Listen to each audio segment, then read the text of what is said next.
Now, as 2027 draws near, the world of Nigerian politics is starting to tilt on its axis, with opposition politicians working to form solid alliances that can range without fear against the APC and President Tinubu, and they hope lead to a vote winner at the next election cycle.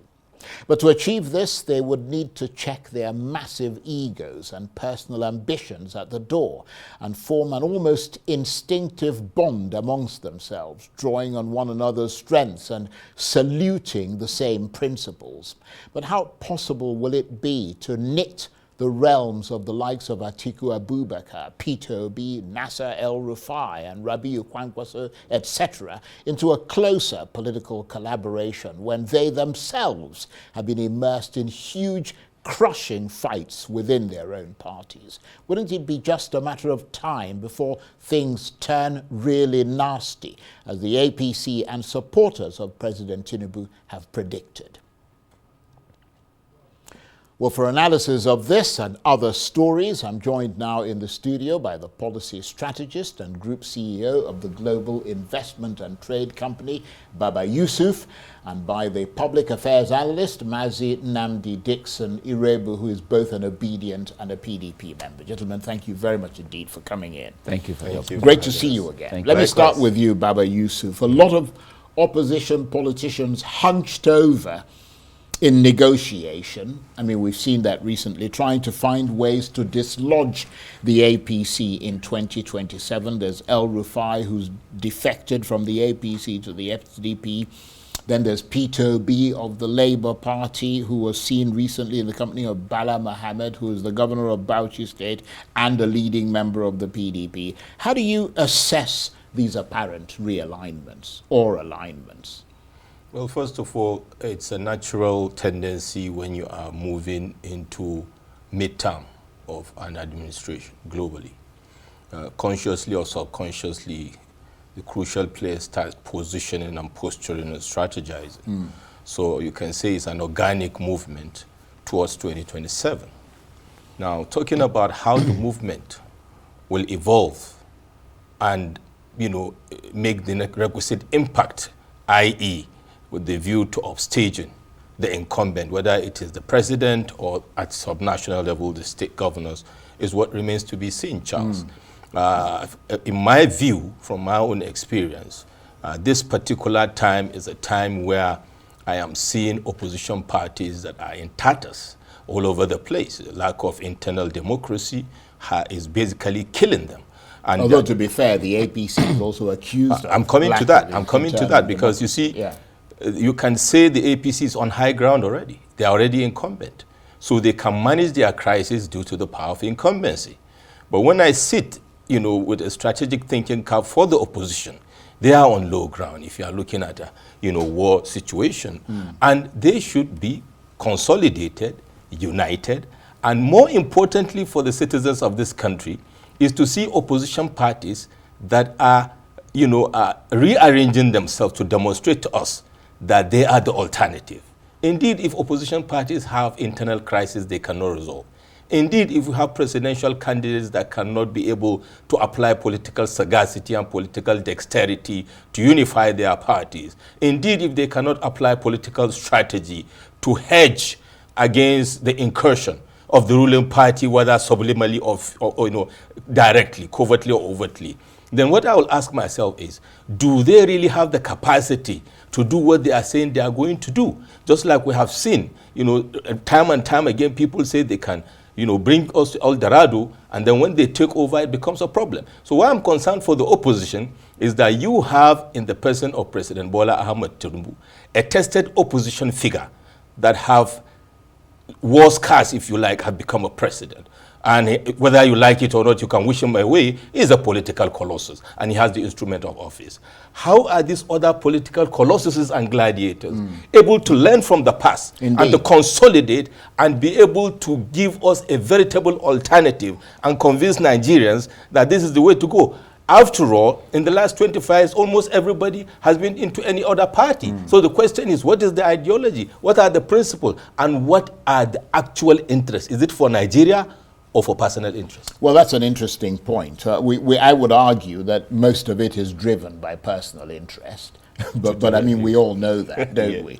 Although on the face of it, we're told that it is for the sake of rescuing Nigeria. I would argue, though, Mazi Iroegbu, that there are one or two of them who probably have a slightly less personal sort of driven ambition and a much more sort of national outlook. El-Rufai is calling on all the other opposition parties to link up with the SDP. That was the call that he put out recently. Do you see, I mean, you're an obedient as well as a PDP member. Do you see Peter Obi doing that? And if so, what sort of rivalries for the top ticket might that unleash? Thank you very much. My dear brother, it's high time you join politics and don't treat it like it's some people's business. I think we like him just where he is. We all have to get involved because when you allow politicians to continue messing the environment up, should we continue analyzing? And well, you are a politician. Yeah. What difference It's not a crime. All of us should join politics. Yeah. Because they say politics is dirty. It's only dirty when the people playing it are dirty. But if good people get in there, politics is a way of changing people's lives. You have a point there. So please, we should get involved. El-Rufai, first off, I salute his courage to take the decision of leaving a party that he was part of the formation. You can't discuss APC without mentioning El-Rufai. So I salute his courage. Those who are accusing him that he had to leave because of the expectation he had from the president. He didn't have any expectation. And by the way, I'm not his fan. He didn't have any expectation. The president, when he was a candidate then, persuaded him, insisted that the guy should come up stage and promised that he's going to work with him as minister. So El-Rufai had no expectation, but fulfilled whatever they agreed when they agreed to form the special purpose vehicle that we now know today as APC, because there was no plan to have it as a party. If APC were a party, then please itemize since 2015 that they got into power, how they've been able to organize themselves as a political party. No, it's not a they just got together to grab power. Haven't grabbed power, there's no plan for the people. Well, they've certainly kept power. Well, they have, all that right. That would be one way of assessing because whether or not PDP made a mistake party. in 2023. APC had no reason whatsoever to come back to power in 2023. If PDP had done the right thing, ensured that, let's have a common understanding in our country where we allow that North and South will have a sense of belonging in the country. It was wrong for anybody to have imagined it, that after 8 years of Buhari, another Northerner would take over. It's very wrong. Just like I will also agitate in 2031, when the Southern turn would have been over. Any Southerner coming out at that time will be wasting his or her time. So it is PDP that made that mistake. That's why APC could come back after the abysmal failure of Muhammadu Buhari. But where we are today, everybody is feeling it, whether APC, PDP, North, South, Muslim, Christian. We have seen Tinubu's so-called master, the brain thing that they told us he was coming with from Lagos and all of that. We've seen it. It has wrecked our economy. People can't feed. The insecurity is rising by the day and all of that. And he keeps telling us, tighten your belt, but you're living large. You're not living by example, leading by example. Now, that is where when people say your candidate would have done the same, the issue of removal of subsidy. Yes, he would have removed subsidy, but he wouldn't have lived large like this. He would have led by example to make the people buy into the vision that he has come with. But this one is not working for the Nigerian people. So there's a need for us to unite and come together for the common good of all. Because as we are today, if we don't get together, there will be no possibility anywhere to sack Jagaban in 2027. But the aspect of El-Rufai and moving to SDP, personally, I was disappointed. Because PDP but that's what Peter Obi did. He left the PDP. No. Peter Obi had an aspiration to be president of Nigeria, and the party PDP was not ready to play by its own book, the constitution of the party, which recognized zoning. If the party had recognized played by the books, Peter Obi wouldn't have left PDP. So that's by the way. This one is a case of, okay, your party has failed woefully because he helped to bring this party to power. So PDP had 16 years. PDP made El-Rufai. Now, after making him, he conspired alongside these people now who are in power, and they removed PDP and ruined what PDP built in 16 years. 9 years going to 10 years of APC, we've seen only ruin. Everything PDP created to make the country governable and all of that, right, APC has wrecked. The life, survival, food, which ought to be a right of every human being. But to be fair, people can't even feed. I'm going to come to Baba Yusuf now. To be fair, no, the example that the PDP is setting at the moment doesn't inspire. No. The aspect of El-Rufai moving to SDP and asking people to look at SDP and all of that, the only political party in Nigeria set up since 1999 for the good of Nigeria, with Nigerians involved, is the People's Democratic Party. Okay, you've made that point. And if El-Rufai is serious about you've made that point. Unfortunately, the party is in absolute disarray. It's politics. Nobody can deny that. Politics is what is going on. Let me come to you, Baba really. Yusuf. Assuming a coalition does materialize, I mean, because we've got to think in that respect. Yes. I mean, El-Rufai has moved to SDP because he thought it's the only party that seems cohesive enough to sustain some kind of, you know, if you like, challenge to the APC if it's got the right people in it. Assuming a coalition does materialize, who do you think is best qualified to lead that coalition against Bola Tinubu in 2027? You've got El-Rufai, you've got Peter Obi, you've got Atiku Abubakar, you've got Kwankwaso, you've even got Al-Mustafa, you've got Pastor Tunde Bakare. I mean, what are your thoughts on that? Thank you very much for that question, Charles. I don't know about how cohesive SDP is, by the way, because it's early days yet, since the legacy SDP. Power tends to tear things apart. Absolutely. The party has not been tested, especially during contestations. And you just listed the gladiators that are moving, you know, presumably into SDP. Don't forget the... Well, we don't know yet. Presumably. So don't forget the former presidential candidate of the SDP. He is still there in the party, and he has said loudly and clearly that he's going to be in the contest. But then again, the interests, or let me put it this way, the reason for the coalition may be the reason why the coalition will fail. Why am I saying so? First of all, as a Nigerian and as a Northerner, I am saying loud and clear, in the interest of fairness, equity, and justice, and if we don't want to turn this country into a joke, we should align with the principles of power shift. But what I'm saying is, let us allow South to hold on to the presidency of this country for the remaining 4 years after 2027.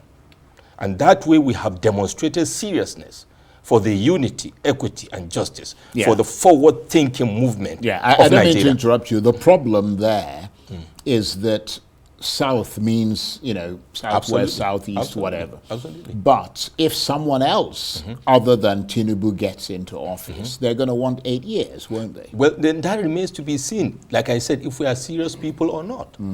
If any other person, I am a Northerner, and we are saying, let us allow the South to do 8 years, and then someone else wins in 2027. You know, hypothetically speaking. And then 2031, that person wants to contest. Even if we are not alive, we still have people in Nigeria that will say no. The point is, we must start making those sure-footed movements in a direction that seems serious, Charles, as a country. Now, coming to the coalition, to answer that question, which one of them? I've partly answered it. So in my own opinion, I'm already isolating the northern political gladiators from the list to say, I hope that their posturing will be towards, with all profound respect to them, without demeaning their fundamental right to aspire to office, to say, as the elder statesmen they are, as what they are preaching, they are doing it for Nigeria, to step down and allow the South to have a 4-year run, post-2027, and then to prepare for 2021. What I believe is, myself or yourself, Charles, or my brother here, do not have to be president all the time. What is important is to identify the right people with the right credentials, competence and capacities, and the credibility to lead this country the right way, whether Muslim or Christian or whatever, because indeed each one of us is adding value to the progress of Nigeria. Exactly. So when it comes to coalition, they need to identify that common denominator issue and deal with it. Otherwise, Tinubu will have President Tinubu will have what they call in football walkover, because the same scenario that played out in 2023 will play out. Already we are hearing snippets from SDP, and National Secretary is already crying and scratching his head that possibly some power brokers are already trying to posture and take that position. Now, if that is the case, the cracks are already forming, around this saucer that is so fragile, that is called SDP, before you even heat it up to be strong enough to contest, 2027. That is very wise counsel, but let us not presume that the coalition is going to coalesce around the SDP. It could easily metamorphose into something else. Yes. But let me come to you, Mazi Iroegbu. Based on what you're seeing so far, do you think these opposition leaders, the ones that we're seeing and he was talking about, are strong enough to remove President Tinubu from office in 2027? No, of course.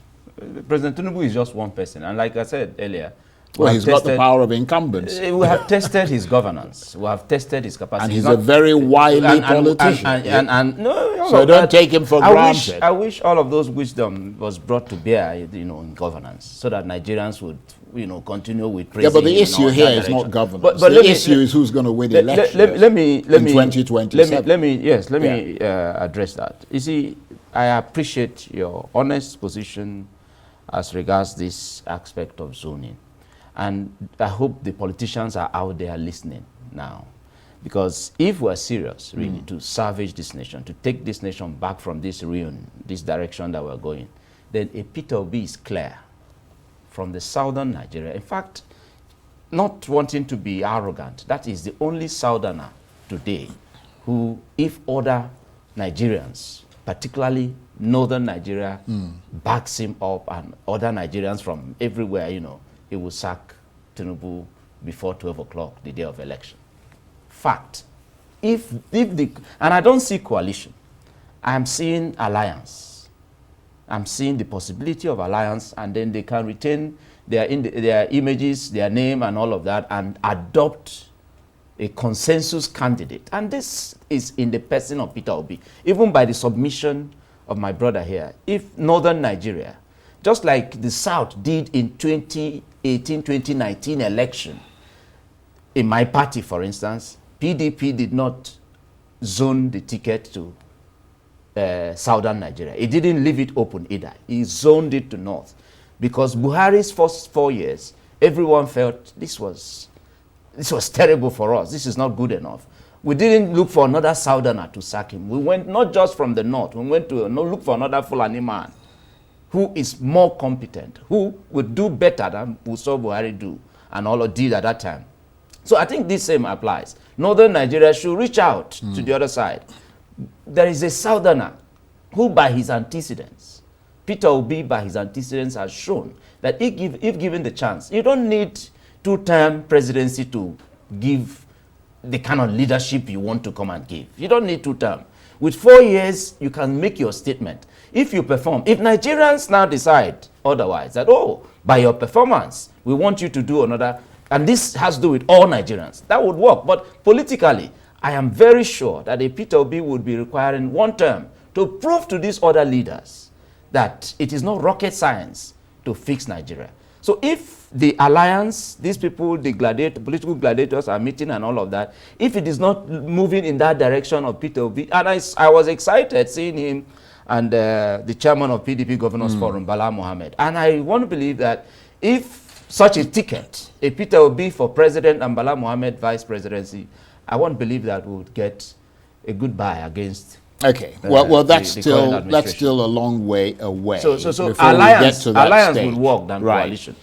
But I mean, Baba Yusuf, obviously, to achieve this will require considerable amounts of money, given the kind of country we're in, as well as, and this is perhaps even more important, as well as reform of both the electoral and judicial systems to ensure that votes count and judges are free of political influence. Do you see this happening by 2027?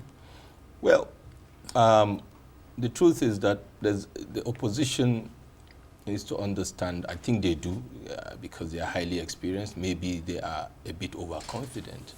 We are already in midterm, and I was expecting this build-up that is happening now to have started earlier, Charles, and to apply the pressures for this critical reforms to happen with our electoral, process and system, which is crucial, critical success factor for the opposition and for the incumbent and for Nigerians. All these body movements and emotions flying high will amount to nothing if we don't have a process that will be transparent. Absolutely. That will have the credibility to get acceptability by the people of Nigeria and indeed the international community. So it's not just about opposition, brandishing APC as this and that. It is a national culture that needs to be dealt with. Like I said earlier, if opposition parties are not able to put their house in order, doing something as simple as adhering to their constitution and having internal democracies. It doesn't inspire confidence. It doesn't inspire confidence that they can be able to evolve and bring that change when they are able to take the party. Like I always say, the country, like I always say, Nigerian politicians are the same actors in different costumes. Unless we change that mindset, they will continue selling us the dummy, because after all, the guys that campaigned and said President Tinubu is the Messiah are now telling us he is an absolute failure. Just tongue in cheek 2 years less than that. So building up to that, the process is crucial because it will be the precursor for the recruitment process of Nigeria. And I will land with this. And very briefly. Briefly, Nigerians should recognize that the politicians will not bring the change we want. It is the people that will wake up and take their destiny in their hands and decide how they want this to roll, because all the politicians eat from the same pot, sit on the same board in Tamari, and shake their hands no matter what. And on that very sobering note, I want to thank both of you very much indeed. Baba Yusuf is the policy strategist and group CEO of the Global Investment and Trade Company, and he's done a whole host of other things, which I haven't mentioned, but I will mention some of them. Thank you. And of course, Mazi Nnamdi Dixon Iroegbu is both an obedient and a PDP member. He's also a public affairs analyst, and he's also done a lot of other things, which I haven't mentioned here, because they're just too long to mention. But it's just enough that the two of you have brought your analytical wisdom to share with us today, and we're very grateful to both of you. Thank you very much indeed. That's it for this edition of Arise Prime Time. Join us again tomorrow from me and the entire team here in Abuja and Port Harcourt. Bye-bye, and thank you for watching.